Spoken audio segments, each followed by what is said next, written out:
जी student, good afternoon students. अज आप study करांगे बिल्डिंग कंस्ट्रक्शंस। बिल्डिंग कंस्ट्रक्शन, ठीक है जी। What is building construction? Building जो भी तुसी बिल्डिंग बनाने हो तो अपने आपां आले दुआले अपने एरिए दे विच आपां देखदे हां बिल्डिंग्स बनदियां ने, ਉਹ ਕਿਵੇਂ ਕੰਸਟਰਕਟ ਹੁੰਦੀਆਂ ਨੇ, ਉਹਨਾਂ ਦੇ ਕੀ ਪ੍ਰੋਟੋਕੋਲਸ ਨੇ, ਉਹਨਾਂ ਦੇ ਕੀ ਬੈਨੀਫਿਟਸ ਨੇ, ਉਹ ਆਪਾਂ ਸਾਰੇ ਦੇਖਦੇ ਹਾਂ ਬਿਲਡਿੰਗ ਕੰਸਟਰਕਸ਼ਨ ਦੇ ਵਿੱਚ। ਕੀ ਆਪਾਂ ਸੇਫ ਪੁਆਇੰਟ ਲੈ ਕੇ ਚੱਲਣੇ ਆ ਬਿਲਡਿੰਗ ਨੂੰ ਕੰਸਟਰਕਟ ਕਰਨ ਬਾਰੇ। ਰੂਫ ਨੂੰ ਆਪਾਂ ਕਿੰਨੀ RCC ਪ੍ਰੋਵਾਈਡ ਕਰਨਾ ਹੈਗਾ, ਠੀਕ ਹੈ ਜੀ। ਵਾਲਸ ਨੂੰ ਕਿਸ ਤਰ੍ਹਾਂ ਦੀ ਬ੍ਰਿਕ ਯੂਜ਼ ਕਰਨੀ ਆ ਆਪਾਂ ਨੇ, ਉਹ ਸਾਰੀਆਂ ਚੀਜ਼ਾਂ ਆਪਾਂ ਬਿਲਡਿੰਗ ਕੰਸਟਰਕਸ਼ਨ 'ਚ ਪੜ੍ਹਾਂਗੇ। ਹਾਂਜੀ, ਤਾਂ ਆਪਣੀ ਡੈਫੀਨੇਸ਼ਨ ਪਹਿਲਾਂ ਆਪਾਂ ਦੇਖੋ, ਡੈਫੀਨੇਸ਼ਨ ਆਫ ਬਿਲਡਿੰਗ। ਬਿਲਡਿੰਗ ਕੀ ਹੁੰਦੀ ਹੈ? ਬਿਲਡਿੰਗ ਕੰਸਟਰਕਸ਼ਨ ਪੜ੍ਹਨ ਤੋਂ ਪਹਿਲਾਂ ਆਪਾਂ ਦੇਖੀਏ ਬਿਲਡਿੰਗ ਕੀ ਹੁੰਦੀ ਹੈ। A structure of roof and wall such as house, shop, industry. Building ਕੀ ਹੁੰਦੀ ਹੈ? ਬਿਲਡਿੰਗ ਹੁੰਦੀ ਹੈ ਜਦ ਉਹ ਸਟਰਕਚਰ ਜਿਸ 'ਤੇ ਰੂਫ ਅਤੇ ਵਾਲ ਹੋਵੇ। ਉਹ ਸਟਰਕਚਰ ਜਿੱਥੇ ਰੂਫ ਹੋਵੇ ਅਤੇ ਵਾਲ ਹੋਵੇ, ਉਸ ਸਟਰਕਚਰ ਨੂੰ ਕੀ ਕਹਿੰਦੇ? ਬਿਲਡਿੰਗ। ਰੂਫ ਮਤਲਬ ਛੱਤ ਐਂਡ ਵਾਲ ਮਤਲਬ ਦੀਵਾਰ। ਜਿਸ ਸਟਰਕਚਰ 'ਚ ਛੱਤ ਅਤੇ ਦੀਵਾਰਾਂ ਹੋਣ ਉਸ ਸਟਰਕਚਰ ਨੂੰ ਬਿਲਡਿੰਗ ਕਿਹਾ ਜਾਂਦਾ ਹੈ। ਜਿਵੇਂ ਕਿ ਹਾਊਸ, ਸ਼ਾਪ, ਇੰਡਸਟਰੀ, ਠੀਕ ਹੈ ਜੀ। ਅੱਗੇ ਆ ਗਿਆ ਕਲਾਸੀਫਿਕੇਸ਼ਨ ਆਫ ਬਿਲਡਿੰਗਸ। ਇਹ ਬਿਲਡਿੰਗ ਨੂੰ ਅੱਗੇ ਆਪਾਂ ਨੇ ਸਬ ਪਾਰਟਸ ਦੇ ਵਿੱਚ ਡਿਵਾਈਡ ਕਰਤਾ। ਬਿਲਡਿੰਗ ਕਿੰਨੇ ਤਰ੍ਹਾਂ ਦੀ ਹੁੰਦੀ ਹੈ ਉਸ ਨੂੰ ਆਪਾਂ ਡਿਵਾਈਡ ਕਰਤਾ, ਸਬ ਪਾਰਟਸ ਦੇ ਵਿੱਚ ਡਿਵਾਈਡ ਕਰਤਾ। ਸਭ ਤੋਂ ਪਹਿਲਾਂ ਕੀ ਹੈ? ਗਰੁੱਪ ਏ ਬਿਲਡਿੰਗ। ਗਰੁੱਪ ਏ ਬਿਲਡਿੰਗ ਦੇ ਵਿੱਚ ਕਿਹੜੀ ਬਿਲਡਿੰਗ ਆ ਗਈ? ਰੈਜ਼ੀਡੈਂਸ਼ੀਅਲ ਬਿਲਡਿੰਗ ਆ ਗਈ, ਠੀਕ ਹੈ ਜੀ। ਕਿਹੜੀ ਬਿਲਡਿੰਗ ਆ ਗਈ? ਰੈਜ਼ੀਡੈਂਸ਼ੀਅਲ ਬਿਲਡਿੰਗ ਆ ਗਈ। ਰੈਜ਼ੀਡੈਂਸ਼ੀਅਲ ਬਿਲਡਿੰਗ ਦੇ ਵਿੱਚ ਕੀ ਆ ਗਿਆ? ਨਾਲ ਸਟੂਡੈਂਟਸ ਕਾਪੀ ਅਤੇ ਪੈਨ ਨਾਲ ਰੱਖੋ, ਨਾਲ ਨੋਟ ਕਰੀ ਚਲੋ। ਰੈਜ਼ੀਡੈਂਸ਼ੀਅਲ ਬਿਲਡਿੰਗ 'ਚ ਹਾਊਸ, ਸ਼ਾਪ, ਹੋਟਲ। ਰੈਜ਼ੀਡੈਂਸ਼ੀਅਲ ਮਤਲਬ ਜਿੱਥੇ ਆਪਾਂ ਰਹਿ ਸਕੀਏ, ਰਿਹਾਇਸ਼ੀ ਬਿਲਡਿੰਗਸ। ਹਾਊਸ ਹੋ ਗਿਆ, ਸ਼ਾਪ ਹੋ ਗਿਆ, ਹੋਟਲਸ ਹੋ ਗਏ, ਇਹ ਸਾਰੀਆਂ ਕੀ ਨੇ? ਆਪਣੀਆਂ ਰੈਜ਼ੀਡੈਂਸ਼ੀਅਲ ਬਿਲਡਿੰਗਸ ਨੇ। ਅੱਗੇ ਆ ਗਿਆ ਗਰੁੱਪ ਬੀ। ਗਰੁੱਪ ਬੀ ਕਿਹੜੀਆਂ ਨੇ? Educational buildings. ਐਜੂਕੇਸ਼ਨਲ ਮਤਲਬ ਜਿਵੇਂ ਤੁਹਾਡਾ ਜਿੱਥੇ ਆਪਾਂ ਨੂੰ ਐਜੂਕੇਸ਼ਨ ਮਿਲਦੀ ਹੈ, ਸਕੂਲ, ਕਾਲਜਿਸ, ਟਿਊਸ਼ਨ ਸੈਂਟਰਸ, ਸਾਰੇ ਸੈਂਟਰਸ ਇਹ ਕੀ ਨੇ? ਐਜੂਕੇਸ਼ਨਲ ਬਿਲਡਿੰਗਸ ਨੇ, ਠੀਕ ਹੈ, ਜਿੱਥੇ ਆਪਾਂ ਨੂੰ ਐਜੂਕੇਸ਼ਨ ਮਿਲਦੀ ਹੈ। ਇੰਸਟੀਟਿਊਸ਼ਨਲ ਬਿਲਡਿੰਗਸ ਮਤਲਬ ਜਿਵੇਂ ਹੌਸਪੀਟਲਸ ਕੀ ਨੇ? ਇੰਸਟੀਟਿਊਸ਼ਨਲ ਬਿਲਡਿੰਗਸ ਨੇ। ਇਹ ਕੀ ਸਟੂਡੈਂਟਸ ਇੱਕ ਵਾਰੀ ਤੁਹਾਡੇ ਲਈ ਨੌਲੇਜ ਲਈ ਹੈ ਵੀ ਬਿਲਡਿੰਗਸ ਨੂੰ ਸਬ ਪਾਰਟਸ ਕਿਵੇਂ ਬਿਲਡਿੰਗ ਦੇ ਕੀਤੇ ਹੋਏ ਨੇ। ਅੱਗੇ ਗਿਆ ਗਰੁੱਪ ਡੀ ਦੇ ਵਿੱਚ ਅਸੈਂਬਲੀ ਮਤਲਬ ਜਿੱਥੇ ਆਪਣੀ ਅਸੈਂਬਲ ਹੁੰਦੇ ਨੇ, ਮਤਲਬ ਵੀ ਨੰਬਰ ਆਫ ਪੀਪਲਸ ਜਿੱਥੇ ਜੁਆਇਨ ਹੁੰਦੇ ਨੇ, ਜਿਵੇਂ ਸਪੋਜ਼ ਕਰੋ ਆਡੀਟੋਰੀਅਮ, ਮੀਟਿੰਗ ਹਾਲਸ, ਇਹ ਸਾਰੇ ਕੀ ਨੇ? ਅਸੈਂਬਲੀ ਬਿਲਡਿੰਗਸ ਨੇ, ਠੀਕ ਹੈ ਜੀ। ਅੱਗੇ ਆ ਗਿਆ ਬਿਜ਼ਨਸ ਬਿਲਡਿੰਗਸ ਜਿਵੇਂ ਫੈਕਟਰੀਜ਼, ਇਹ ਸਾਰੀਆਂ ਕੀ ਨੇ? ਬਿਜ਼ਨਸ ਬਿਲਡਿੰਗਸ ਨੇ। ਮਰਚੈਂਟਾਈਲ ਬਿਲਡਿੰਗਸ, ਗਰੁੱਪ ਐਫ ਕੀ ਹੈ? ਮਰਚੈਂਟਾਈਲ ਬਿਲਡਿੰਗਸ ਜਿਵੇਂ ਸ਼ਾਪ ਕੀ ਹੈ? ਮਰਚੈਂਟਾਈਲ ਬਿਲਡਿੰਗਸ ਨੇ, ਠੀਕ ਹੈ ਜੀ। ਅੱਗੇ ਆ ਗਿਆ ਇੰਡਸਟਰੀਅਲ ਬਿਲਡਿੰਗ, ਜਿੱਥੇ ਇੰਡਸਟਰੀ ਲੱਗਦੀ ਹੈ ਉੱਥੇ ਕੀ ਨੇ? Industrial building. ਅੱਗੇ ਆ ਗਿਆ ਸਟੋਰੇਜ ਬਿਲਡਿੰਗ ਮਤਲਬ ਜਿੱਥੇ ਆਪਣਾ ਗਡਾਊਨਸ ਵਗੈਰਾ, ਸਟੋਰੇਜ ਰੂਮਸ, ਇਹ ਸਾਰੇ ਕੀ ਨੇ? ਸਟੋਰੇਜ ਬਿਲਡਿੰਗਸ ਨੇ। ਗਰੁੱਪ ਜੀ ਦੇ ਵਿੱਚ ਹਜ਼ਾਰਡਸ ਮਤਲਬ ਜਿੱਥੇ ਹਾਰਮਫੁਲ ਥਿੰਗਸ ਨੂੰ ਆਪਾਂ ਰੱਖਦੇ ਹਾਂ, ਜਿਵੇਂ ਨਿਊਕਲੀਅਰ ਬੋਮਬਸ ਕਿੱਥੇ ਰੱਖੇ ਹੁੰਦੇ ਨੇ, ਉਹ ਸਾਰੀਆਂ ਜਗ੍ਹਾ ਨੂੰ ਕੀ ਬੋਲਦੇ ਆ? ਹਜ਼ਾਰਡਸ ਬਿਲਡਿੰਗ, ਠੀਕ ਹੈ ਜੀ। ਅੱਗੇ ਦੇਖੋ, ਇਹ ਆਪਣਾ ਮੇਨ ਟੌਪਿਕ ਹੈ ਕੰਪੋਨੈਂਟ ਆਫ ਬਿਲਡਿੰਗ ਦੇ ਕੀ ਕੰਪੋਨੈਂਟਸ ਨੇ। ਬਿਲਡਿੰਗ ਦੇ ਦੋ ਕੰਪੋਨੈਂਟਸ ਨੇ।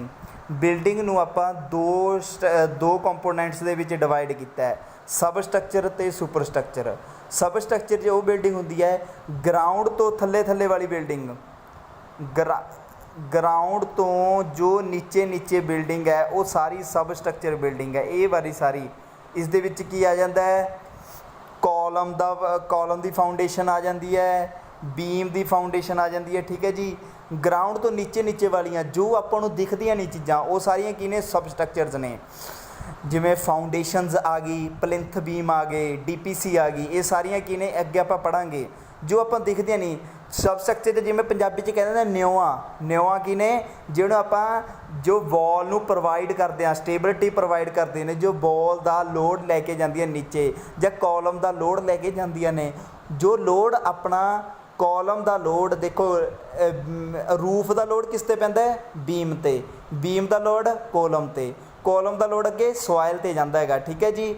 ਉਹ ਲੋਡ ਜੋ ਕਾਲਮ ਦਾ ਲੋਡ ਜੋ column the one and attach ਹੁੰਦਾ ਸੋਇਲ ਦੇ ਸਟ੍ਰੈਟਾ ਦੇ ਨਾਲ, ਉਸ ਏਰੀਆ ਨੂੰ ਸਬਸਟਰਕਚਰ ਬੋਲਦੇ ਨੇ। ਠੀਕ ਹੈ ਜੀ। ਜੋ ਏਰੀਆ ਆਪਾਂ ਨੂੰ ਦਿਖਦਾ ਨਹੀਂ, ਬਸ ਇਹ ਧਿਆਨ ਰੱਖੋ, ਗਰਾਊਂਡ ਲੈਵਲ ਤੋਂ ਨੀਚੇ ਵਾਲਾ ਏਰੀਆ ਸਬਸਟਰਕਚਰ ਹੈ, ਐਂਡ ਗਰਾਊਂਡ ਲੈਵਲ ਤੋਂ ਉੱਪਰ ਵਾਲਾ area first floor, second floor, third floor, fourth floor, roof, ਇਹ ਕੀ ਨੇ? ਸਾਰੇ ਸੁਪਰ ਸਟਰਕਚਰ ਨੇ। ਠੀਕ ਹੈ ਜੀ।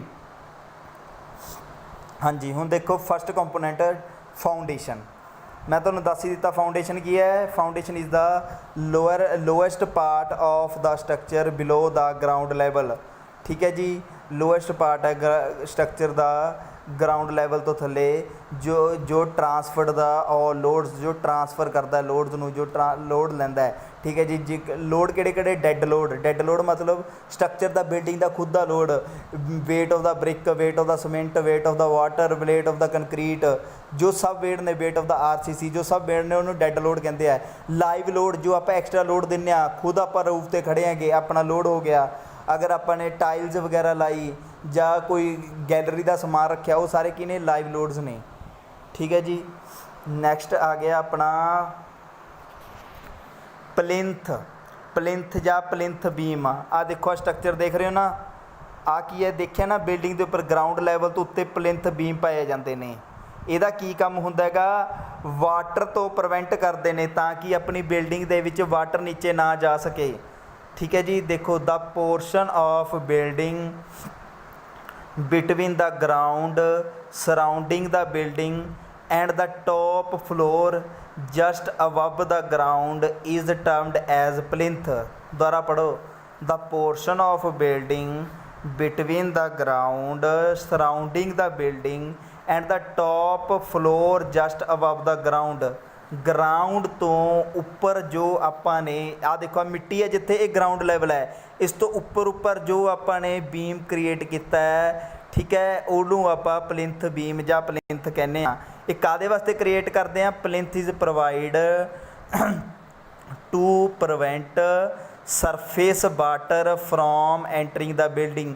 ਤਾਂ ਕਿ ਦੇਖੋ ਬਿਲਡਿੰਗ ਦੇ ਵਿੱਚ ਸਪੋਜ਼ ਕਰੋ ਤੁਹਾਡੀ ਬਿਲਡਿੰਗ ਦੇ ਗਰਾਊਂਡ ਲੈਵਲ ਤੇ ਵਾਟਰ ਖੜਾ ਹੈ, ਰੇਨ ਵਾਟਰ ਖੜਾ ਹੈ, ਉਹ ਤੁਹਾਡੇ ਸਟਰਕਚਰ ਦੇ ਅੰਦਰ ਨਾ ਚਲਾ ਜਾਵੇ, ਤੁਹਾਡੀ ਸਟਰਕਚਰ ਦੇ ਫਾਊਂਡੇਸ਼ਨ 'ਚ ਨਾ ਚਲਾ ਜਾਵੇ, ਨਿਉਆਂ 'ਚ ਨਾ ਚਲਾ ਜਾਵੇ।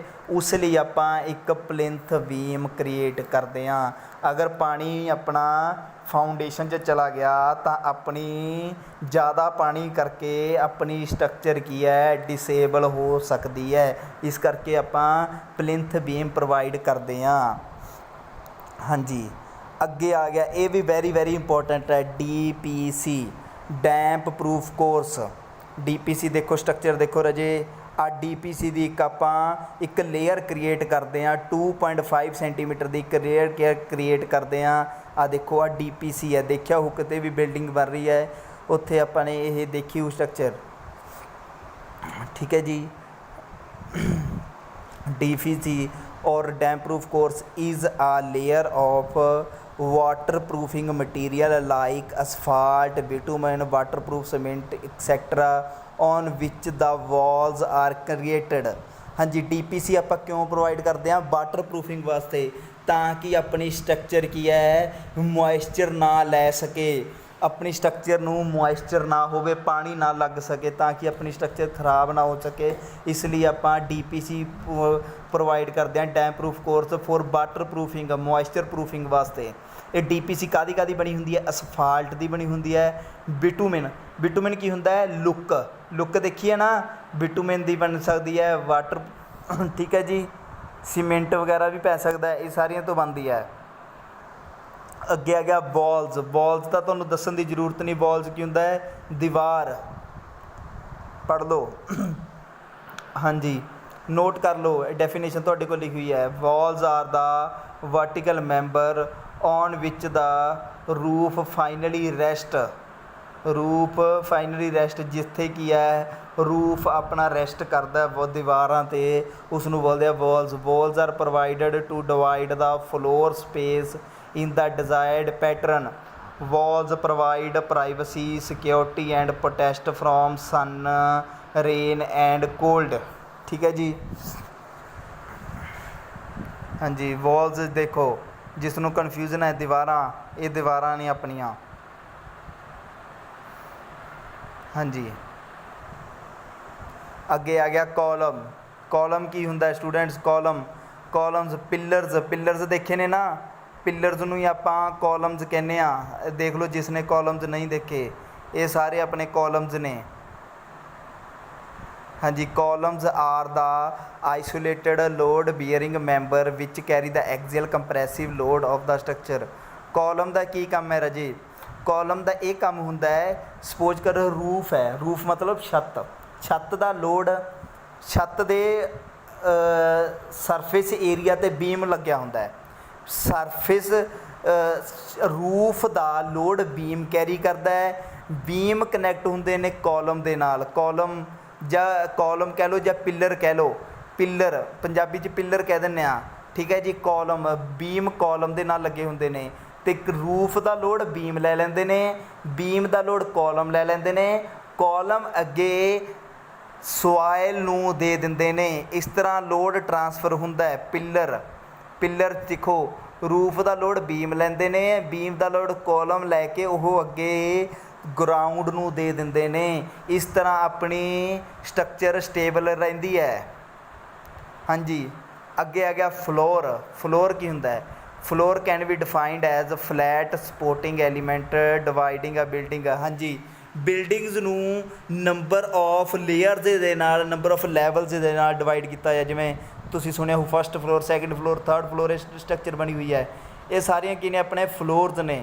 एक ही है, एक पार्टीशन ने डिफरेंट लैवल्स क्रिएट किए हुए ने, ताकि आपां, क्योंकि हुण बिग सिटीज़ दे विच देखो, हुण विलेज दे विच तां आपां की है फर्स्ट फ्लोर या सैकेंड फ्लोर क्रिएट करते हैं, क्योंकि अपने को एरिया बहुत ज़्यादा है। But big cities they which population ज़्यादा होने करके एरिया ज़्यादा नहीं हैगा, तां उन्होंने अकोमोडेशन बढ़ाउण वास्ते, मतलब लोगों के रहन वास्ते उपर जगह बनानी शुरू करती। ਲੈਂਥ ਨੂੰ ਛੱਡ ਕੇ ਹਾਈਟ ਦੇਣੀ ਸ਼ੁਰੂ ਕਰਤੀ ਬਿਲਡਿੰਗਸ ਨੂੰ, ਤਾਂ ਕਿ ਉੱਪਰ ਦੀ ਉੱਪਰ ਲੋਕ ਰਹਿ ਸਕਣ। ਠੀਕ ਹੈ ਜੀ। ਅੱਗੇ ਆ ਗਿਆ ਡੋਰ ਬਾਰੇ, ਤੁਸੀਂ ਜਾਣਦੇ ਹੋ ਵਿੰਡੋ ਬਾਰੇ। And ventilation. ਵੈਂਟੀਲੇਸ਼ਨ ਕੀ ਹੁੰਦਾ ਹੈ? ਵੈਂਟੀਲੇਸ਼ਨ ਆਪਾਂ ਮੇਨਲੀ ਬਾਥਰੂਮਸ, ਕਿਚਨ 'ਚ ਦਿੰਦੇ ਹਾਂ। ਵੈਂਟੀਲੇਸ਼ਨ मतलब जो अपनी गर्म हवा बाहर कढ़ सके, जो अपना मॉइस्चर ਜਾਂ अपनी हॉटनेस बाहर कढ़ सके, रूम्स की हॉटनेस बाहर कढ़ सके, मॉइस्चर बाहर कढ़ सके। ठीक है जी, उस वास्ते की है वेंटिलेशन प्रोवाइड की जाती है। हाँ जी, अगे आ गए स्टेयर्स। स्टेयर्स तो तुसीं जानते हो, स्टेयर की होंदे है? Stair can be defined as the structure comprising a number of steps arrange. Stair का मेनली की काम है? एक फ्लोर तो दूसरे फ्लोर दे विच लिजाण दे लई जो एक थिंग्स बनती है, वो की है? स्टेयर्स। एक फ्लोर तो दूसरे फ्लोर ते जाण लई। ठीक है जी, उसनूं की बोलते हैं? स्टेयर्स। अगे आ गया roof. What is roof? Roof is the top most part of the building. Roof की है? छत। एक ही है सब तो उच्ची पार्ट, सब तो टॉप मोस्ट पार्ट है बिल्डिंग का। ठीक है जी। Which cover the space below to protect. एक रूफ काहदे वास्ते बनाई जाती है? स्ट्रक्चर दे विच आपां कल्ले वॉल क्रिएट करके भी रह सकते हैं, लेकिन अपना बारिश तो, धुप्प तो, हवा तो, ज़्यादा हवा तो बचाउण दे लई रूफ आपां नूं एक शैल्टर प्रोवाइड करदी है। ठीक है जी। अगे आ गया बिल्डिंग फिनिशिज। तुहाडा लास्ट पार्ट की है? Building finishes. Building finishes include items like. Building finishes की आ जाता है, तुसी जो पेंट वगैरह कराने घर दे विच, प्लास्टर, वार्निशिंग, डिस्टैंपर कराने हो, वो सारियां बिल्डिंग फिनिशिज च आ जांदियां ने। ठीक है जी। हाँ जी, तो स्टार्टिंग च देखो, दोबारा देखते हैं आपां। सब तो पहला सब स्ट्रक्चर ग्राउंड लैवल तो नीचे वाला, सुपर स्ट्रक्चर ग्राउंड तो उपर। फाउंडेशन बारे जान लिया तुसी, plinth beam, DPC, wall, column, floor, door beam, stair, door, window, ventilation, stairs, roof and building finishes. हाँ जी स्टूडेंट, मैं तुहानूं इसकी PDF अपने WhatsApp अपने YouTube ते चैनल ते पा दूँगा, तुसीं इस तो डाउनलोड करके डेफिनेशनस वगैरह अपनी कॉपी ते नोट कर सकते हो। हाँ जी, अगे आ गया concept and purpose of foundation. Foundation आप ऊपर पढ़िया सी, फाउंडेशन का की कंसैप्ट है। Foundation is the element of a structure which connect it to the ground and transfer load from structure to the ground. जो अपनी स्ट्रक्चर का, अपनी बिल्डिंग का लोड है वह ट्रांसफर करता है ग्राउंड नूं।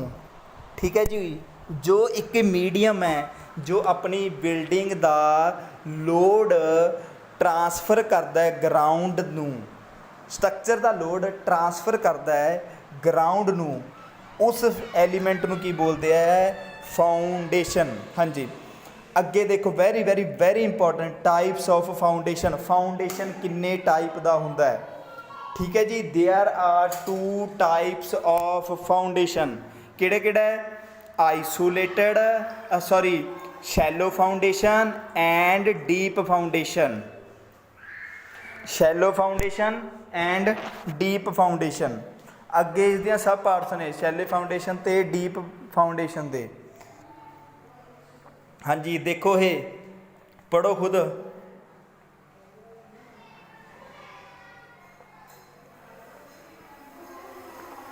हाँ जी, किहड़े किहड़े ने? Isolated footing, combined footing, strap footing, grillage footing, mat और राफ्ट फुटिंग, ये शैलो फाउंडेशन ने। अगे आ गया deep foundation, pile footing, cofferdam and caisson. हाँ जी, सब तो पहले आप पढ़ते हैं what is shallow foundation. Foundation की अपने डेफिनेशन पढ़ ली सी, हुण आप पढ़ते हैं what is shallow foundation. when the depth of the foundation is equal to or less than the width of the foundation। अगर अपनी कोई भी बिल्डिंग है उसकी फाउंडेशन है, फाउंडेशन अपने तो मैं डायग्राम दोबारा दिखा देना, ध्यान नाल देखो डायग्राम फाउंडेशन की, ये सारी अपनी फाउंडेशन है। बिल्डिंग का निचला हिस्सा जिथे अपनी सारी बिल्डिंग रेस्ट करती है, जो अपनी बिल्डिंग का सारा उपरला एरिया रेस्ट करता है, बिल्डिंग का निचले हिस्से नूं फाउंडेशन कहते हैं। ठीक है स्टूडेंट, अगर बिल्डिंग डेप्थ है फाउंडेशन की वह घट है विड्थ ऑफ फाउंडेशन नालों, तो उसनूं बोलते हैं शैलो फाउंडेशन और नोन एज ओपन फाउंडेशन। ठीक है जी, शैलो फाउंडेशन भी बोलते हैं और ओपन फाउंडेशन भी बोलते हैं। अगर अपनी डेप्थ की है घट है विड्थ ऑफ फाउंडेशन नालों। डेप्थ कित्थों ली जाती है? ग्राउंड लैवल तो लैके आप फाउंडेशन जिथे तक बनानी है, अगर वो घट है विड्थ ऑफ फाउंडेशन नालों।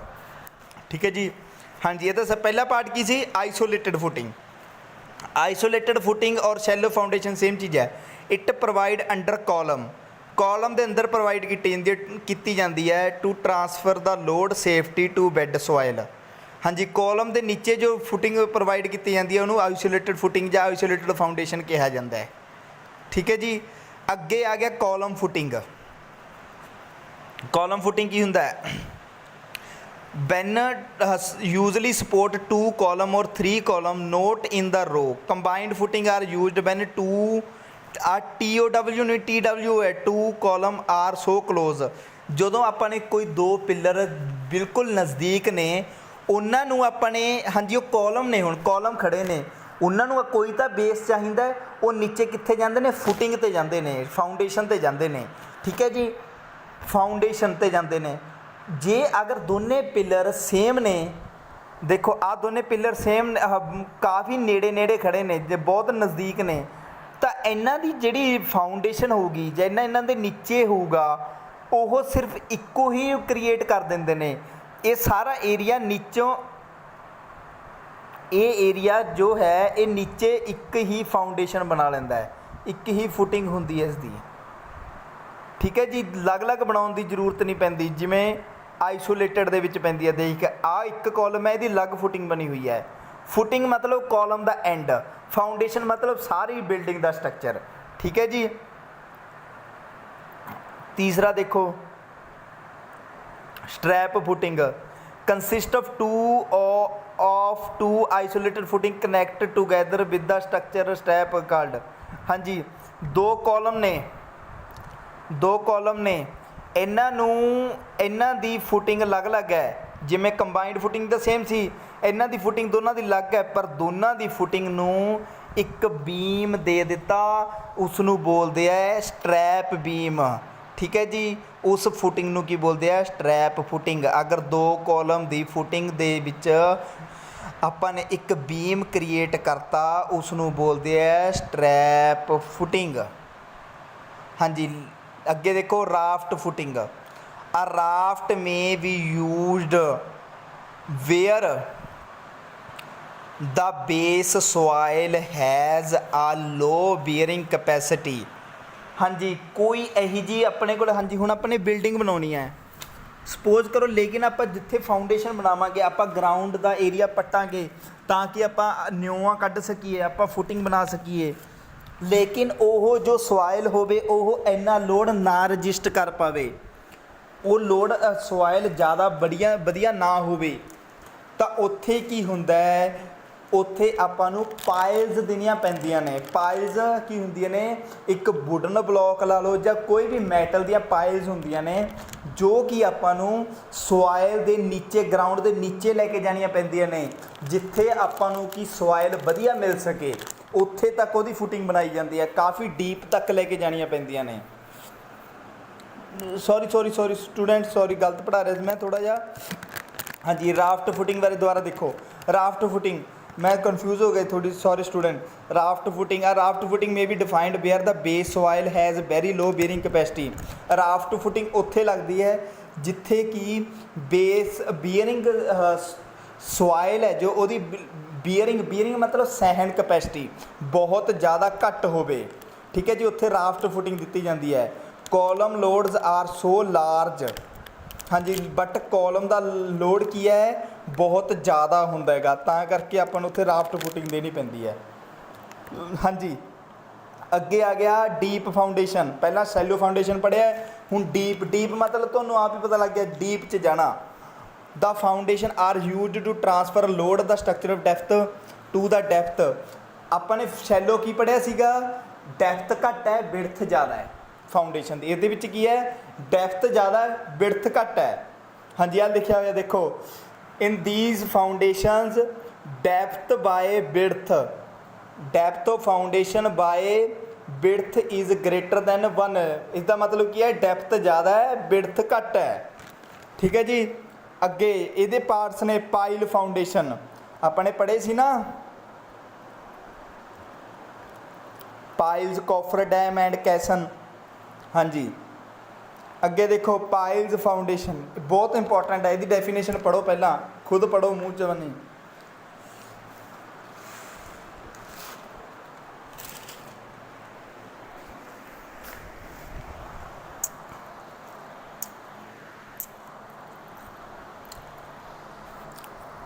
हाँ जी, पाइल फाउंडेशन की है, pile foundation is a special kind of deep foundation.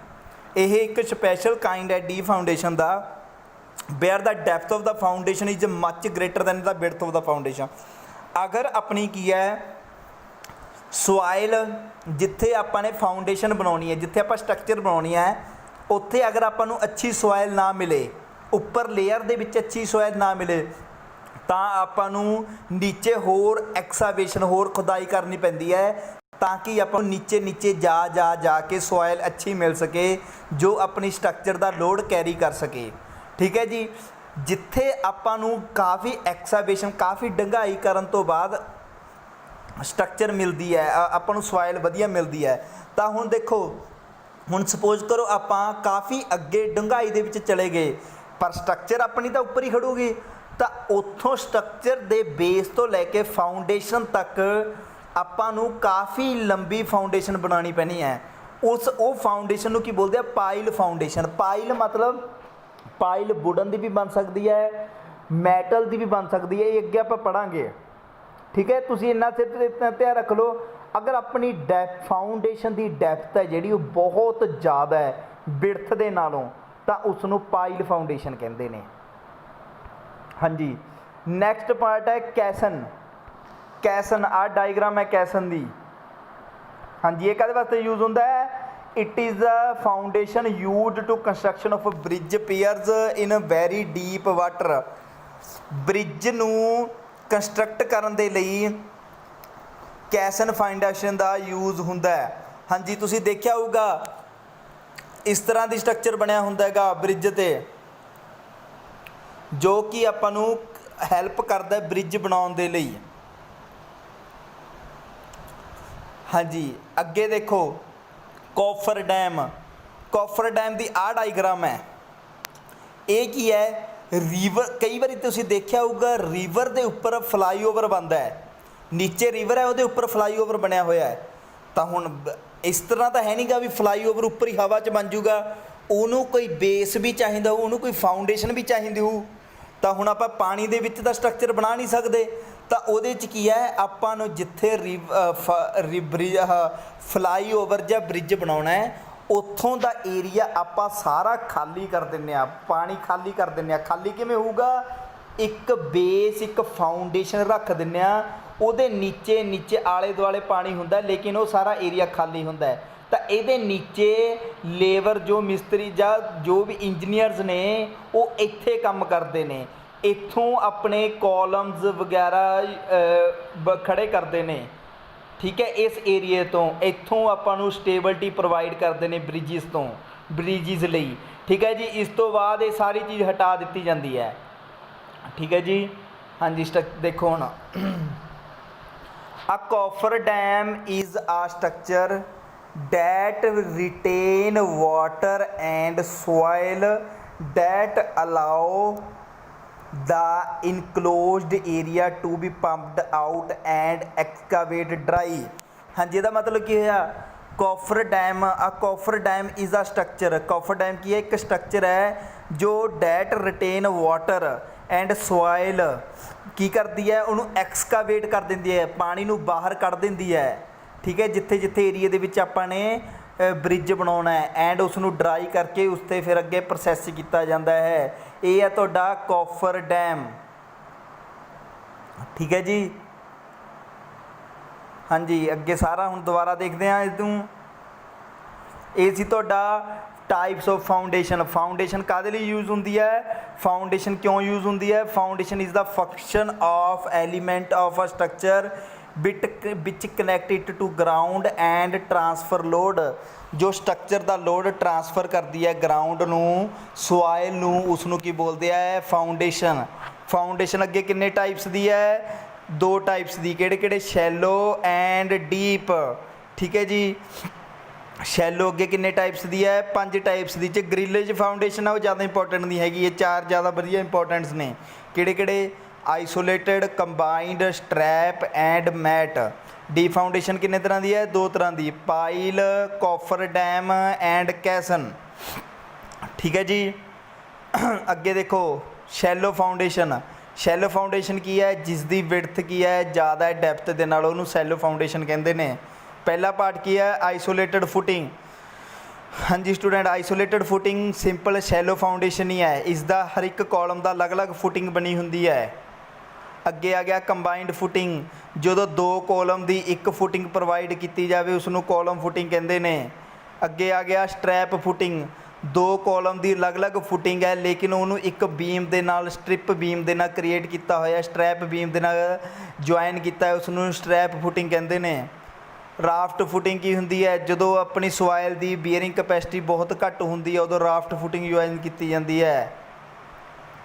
ठीक है जी, अगे आ गया डीप फाउंडेशन। डीप फाउंडेशन की होंदी है, जो अपनी डैप्थ ज़्यादा बिड़थ के नालों तो उसनों डीप फाउंडेशन किया जाता है। ये फॉर्मूला ये याद रख लियो, depth of foundation upon depth of base, depth of width of base, depth of foundation upon width of foundation is greater than 1, always 1। हाँ जी, depth of foundation upon width of foundation always, ठीक है जी। ਅੱਗੇ ਆ ਗਿਆ pile foundation ਦੱਸਿਆ ਸੀ ਜਦੋਂ depth ਬਹੁਤ ਜ਼ਿਆਦਾ ਹੋਵੇ ਵਿਡਥ ਦੇ ਨਾਲੋਂ। ਕੈਸਨ ਜੋ ਆਪਾਂ ਨੂੰ ਬ੍ਰਿਜਿਸ ਵਿੱਚ ਕੰਮ ਆਉਂਦਾ ਹੈ। ਕੋਫਰ ਡੈਮ ਦੀ ਇਹ ਸਟਰਕਚਰ ਹੈ, ਤੁਸੀਂ ਸਾਰਾ ਸਟਰਕਚਰ ਸਮਝ ਲਿਆ, ਠੀਕ ਹੈ ਜੀ। ਇਹ ਸੀ ਤੁਹਾਡਾ ਬਿਲਡਿੰਗ ਕੰਸਟਰਕਸ਼ਨ ਦਾ। ਤੁਸੀਂ ਸਭ ਤੋਂ ਪਹਿਲਾਂ ਕੀ ਪੜ੍ਹਿਆ? ਬਿਲਡਿੰਗ ਕੰਸਟਰਕਸ਼ਨ ਦੀ ਡੈਫੀਨੇਸ਼ਨ ਪੜ੍ਹੀ ਹੈ, ਫਿਰ ਕਲਾਸੀਫਿਕੇਸ਼ਨਸ ਪੜ੍ਹੀਆਂ ਨੇ ਬਿਲਡਿੰਗ ਦੀਆਂ, ਕੰਪੋਨੈਂਟਸ ਪੜ੍ਹੇ ਨੇ ਬਿਲਡਿੰਗ ਦੇ ਕੀ ਕੰਪੋਨੈਂਟਸ ਹੁੰਦੇ ਨੇ, ਫਾਊਂਡੇਸ਼ਨ, ਪਲਿੰਥ ਬੀਮ, DPC, ਵਾਲ, ਕਾਲਮ, ਫਲੋਰ, ਠੀਕ ਹੈ ਜੀ। ਇਹ ਸਾਰਾ ਕੁਝ ਪੜ੍ਹਿਆ ਹੈ। ਇਸ ਤੋਂ ਬਾਅਦ ਫਾਊਂਡੇਸ਼ਨ ਦਾ ਕੀ ਕੰਸੈਪਟ ਹੈ, ਟਾਈਪਸ ਆਫ ਫਾਊਂਡੇਸ਼ਨ ਪੜ੍ਹੇ ਨੇ ਸਾਰੇ, ਠੀਕ ਹੈ ਜੀ। ਅੱਜ ਦੇ ਲਈ ਇੰਨਾ ਬਹੁਤ ਹੈ, ਅੱਗੇ ਬਾਕੀ ਕੱਲ੍ਹ ਨੂੰ ਕਰਾਂਗੇ। Thank you. ਮੈਂ ਇਹਦੀ PDF ਪ੍ਰੋਵਾਈਡ ਕਰ ਦੂੰਗਾ ਤੁਹਾਨੂੰ ਸਟੂਡੈਂਟਸ ਆਪਣੇ ਚੈਨਲ ਦੇ ਵਿੱਚ।